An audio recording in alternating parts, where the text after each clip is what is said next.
लड़की बने के पड़ी। ऊ का होला? उहे जौन लातवा से कुटल जाला। हमके सब मंजूर बा, जल्दी बनावा जल्दी बनावा। एक गरीबन भैया, अरे बाहर आई। उहाँ के तो बाहर चल गईनी। भौजी, अरे हमके तो सब पता बा।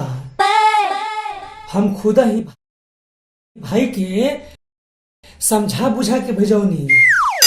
हमके भौजी दया आ गल तोहरा ऊपर। देवर जी रउआ कितना दयालु बानी। आई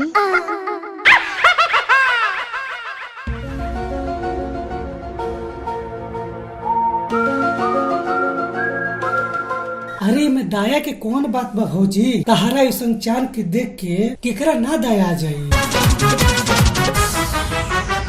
मस्त हवा में